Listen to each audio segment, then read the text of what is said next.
At the risk of speculating way beyond the data, it might be interesting just to think about why the nature of the object is the way it is, really. What we seem to value in knowledge terms, at least, is a particular sort of objectivity, which is fine. But the objectivity has to also be a kind of object. Knowledge which is bound between the pages of a book seems to be valued more than knowledge which is either unbound, or which is possibly in video form, or digital form, or in the form of some other kind of expression. I'm sure part of that is to do with the idea of some sort of shared language. But given that I'm speaking in a shared language right now, I'm wondering what the status of these videos would be in that sense. I think there's a number of things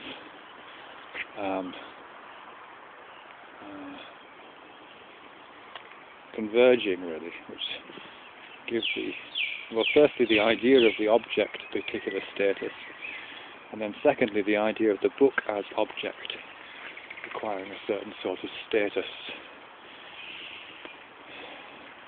One possibly would be to do with the arising of a literary culture out of an oral culture.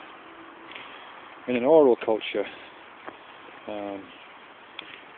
the products of thought are not objects, they're actions. They're actions of rhetoric,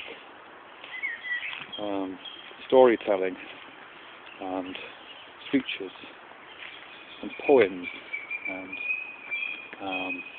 lectures. That kind of action is the default mode for knowledge transmission. And knowledge doesn't live in the end product, if you like, of those expressions and those enunciations. It lies in the enunciations themselves, in the performativity of those expressions.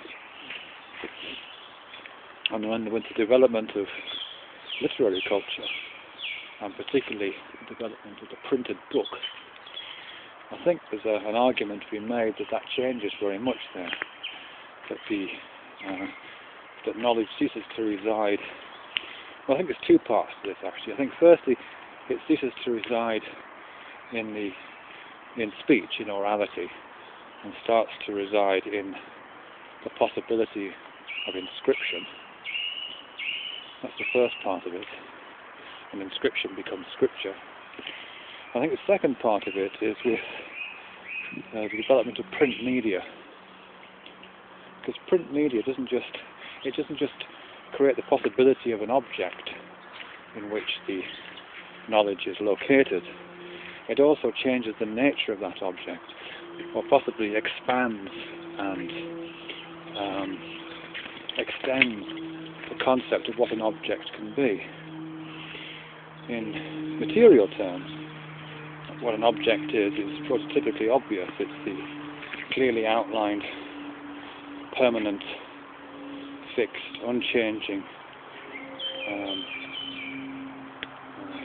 stuff we see around us, perhaps prototypically exemplified by a rock, or maybe by a tree.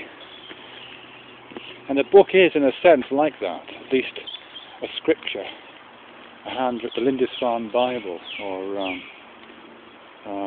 the Book of Kells. Something like that is undoubtedly has something of the quality of a particular rock. But a printed book, one that you can go down to W.H. Smith and pick up the shelf, or go to any library and get hold of that way. It's not just a book, it's not just an object, it's also a ubiquitous object.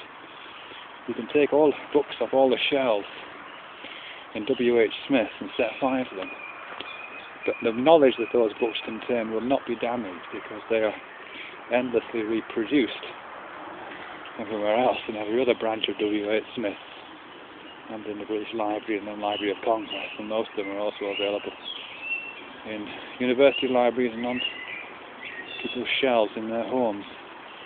So the book becomes a kind of super object, which is almost holographically reproduced everywhere, and it becomes ubiquitous. So I think that's one reason why the book object, the written object, is super objectified as an instantiation of what objectivity might look like. And the other reason is possibly historical, I guess, to do with the rise of possession culture, if you like, really, which I guess starts in the Middle Ages, and the idea of a particular sort of private property which anyone can own and trade and have access to, and then rises exponentially through the various consumer cultures, resulting in the one that we have today.